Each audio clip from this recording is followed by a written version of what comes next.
After my 5th miscarriage, I went to consult with my doctor about why my body could not carry a baby to term. However, just as I reached the door, I overheard my husband, Reynold Scott, talking with the doctor. Those abortion pills you prescribed work well. She's had 5 accidental miscarriages already. When can we schedule the hysterectomy? I can't let Adrianna Davidson have my child, Reynold said. By the way, please prescribe me some nutritional supplements during pregnancy. Monica Klein is pregnant with my child, and I need to make sure she delivers a healthy baby, he continued. The doctor responded, but Adrianna's body has been through so much these past few years. She might never be able to have children again. Reynold dismissed this concern casually. So what? That's exactly why I've been making her miscarry repeatedly. I want her to be infertile. Inside the examination room, Reynold carried on as if his actions meant nothing. Since you're a gynecologist, give me some advice on what pregnant women should eat. I want to cook for Monica. The doctor facing him was also his good friend, Brian Webster. Brian frowned as he replied, "You're going out of your way for Monica. She's just your secretary, while Adrianna is your wife." Reynold's expression immediately darkened. "Do you have to mention her? What does it matter if she's my wife? Monica means more to me." His voice turned colder, filled with disgust. "Besides, look at Adrianna. She's pushing past her prime, covered in freckles, with rough skin and blackheads. She's ballooned up so much that she has lost her curves. Honestly, the fact that I haven't divorced her yet is already a favor." Brian looked shocked, unable to believe his friend could say something so despicable. "But isn't your current success all thanks to Adrianna's support? If she hadn't helped you secure sponsors and investors, your company would have gone bankrupt 5 years ago." The comment seemed to hit a nerve, and Reynold raised his voice. "That's all in the past. Why are you bringing it up? I've already given her plenty of money. Meanwhile, Monica has no one else but me." Brian reluctantly handed him a prenatal nutrition guide and said, "Reynold, you've really changed. Look, I won't say more, but as your friend, I have to warn you, you need to have a conscience. The way you're mistreating the wife who helped build your company from nothing. Karma will catch up to you eventually." Reynold glared at him, snatched the guide, and stormed out, slamming the door behind him. Thankfully, I had hidden in the stairwell nearby, and I watched as he hurried away. My reflection in a nearby hospital room's glass door caught my eye. Though I was only 30, my body had become bloated, my skin sagging, and my dull face covered in freckles. I could see why Reynold did not want me anymore. I clearly did not match up to him, who now managed a company with thousands of employees. A young, beautiful woman would look much better by his side. Nonetheless, when Reynolds' company faced financial problems years ago, I went everywhere to meet potential investors, trying to secure enough funding to help him through the crisis. I worked late nights preparing proposals and drafting contracts, often too busy to eat, which led to serious stomach problems. I had also gone through endless fertility treatments, my arms covered in bruises from hormone injections, all because I wanted to give us a child. Despite all this, I could not keep any of our 5 babies, and my body had ballooned up, growing heavier and uglier. It was no wonder he did not like me anymore. The current me was undesirable for any man, and my heart ached terribly. Still, I could not understand why Reynold kept me around even though he did not love me. He could have just told me, and we would have divorced. Yet, not only did he take away my ability to have children, but he even cheated and betrayed me. In the end, I didn't visit the doctor. Instead, I went home alone. The mansion was the home Reynold and I purchased when we got married, back when his career was just starting to take off. I could still remember us lying in bed, talking about the future. We had dreamed of having 2 kids, a boy and a girl, a perfect family of 4.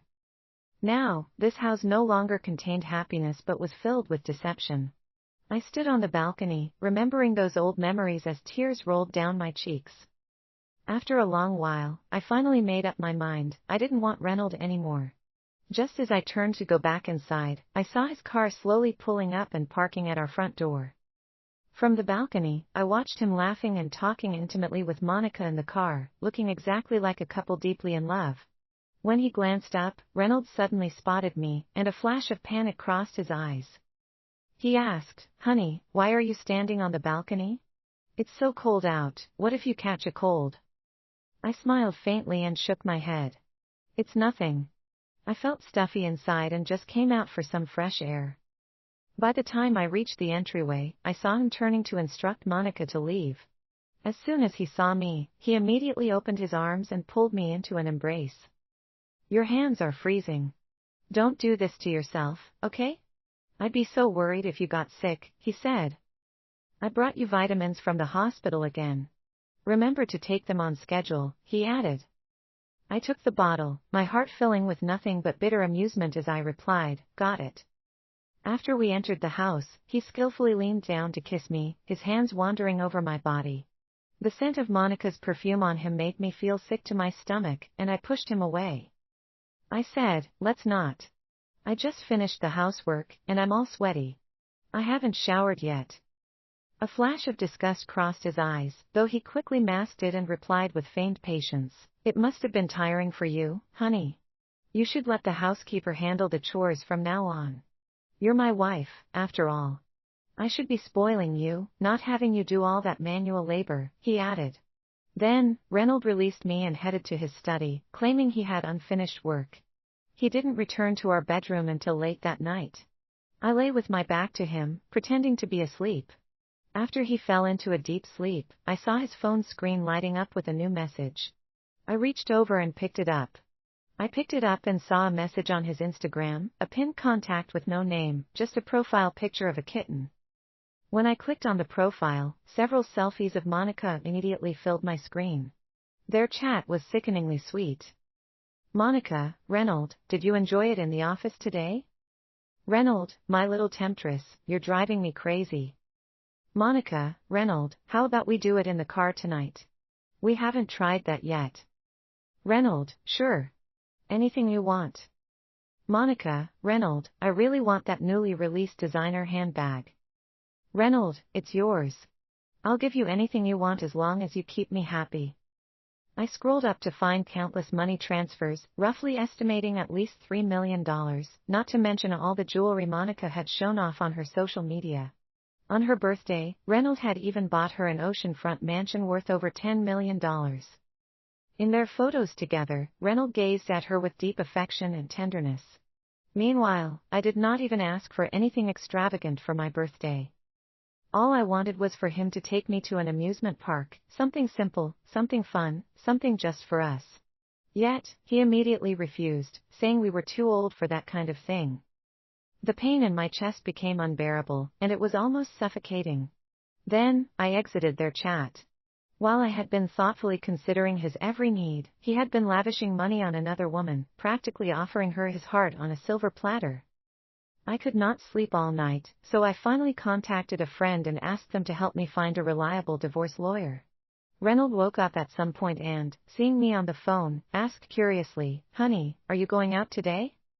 I smiled at him and said, "It's nothing important. Just an old classmate who's back from Reynold. We're meeting for lunch." He hugged me from behind, his voice dripping with sweetness. "Is that so? Please be careful, and call me if anything happens.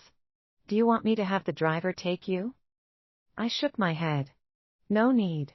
I'll be back soon." He kissed my forehead and said, "Well, I'm off to work. Let's have dinner together tonight." After seeing him out, I compiled all the details of our shared assets from over the years, along with records of his financial transactions with Monica, and sent everything to the lawyer. Later, the lawyer responded that they would prepare a complete divorce agreement within 3 days. I finally felt a sense of relief. Despite his promise of dinner together, Reynold did not come home that night. He sent a message claiming he needed to work late at the office and told me not to wait up. Meanwhile, the company's Twitter account posted a video celebrating their anniversary event. The video showed Reynold and Monica popping champagne together. When the bubbly sprayed on Monica's face, he gently wiped it away with such tender care, exactly like a love-struck couple. When I arrived at the hotel, the celebration was in full swing. Just then, Reynold announced he was giving Monica half the company's shares and presented her with $5.21 million in cash right there on stage, symbolizing his love for her. I recorded the entire scene and sent the video to my lawyer as evidence. All of this was marital property, and every penny he had taken would have to be returned to me. Stacks of cash sat displayed on the stage as employees below whispered among themselves. One commented, "OMG. Mr. Scott is being super generous. Half the company shares, that must be worth millions. People like us could never earn that much." "Hey, that's Ms. Klein we're talking about. Haven't you noticed? Mr. Scott might as well move her into his house at this point," another replied. "But isn't Mr. Scott married? I heard he's been with his wife for years." Another chimed in, "So what? I've seen Mrs. Scott, and she's nowhere near Monica's level. She's overweight, and her face is all puffy, covered in freckles, nothing like the young and beautiful Miss Klein. Plus, Mrs. Scott is just a housewife, while Miss Klein has helped Mr. Scott land tons of partnership deals." I smiled silently and joined the other employees in applauding the celebration. When Reynold spotted me, panic flashed across his face. He stammered, "Honey? What are you doing here?" I was just in a good mood and decided to give Miss Klein a bonus, that's all. Meanwhile, Monica had no intention of playing it down. She turned to me with a smug, almost taunting look and said, "Mrs. Scott, don't take it the wrong way." She added, "Mr. Scott has always been considerate toward his employees. He gave me half the company shares and a $5.21 million cash bonus because I've earned it with my hard work." The previously lively banquet hall fell completely silent as everyone waited to see who would emerge victorious, the wife or the mistress. Nonetheless, I could not be bothered to argue with her.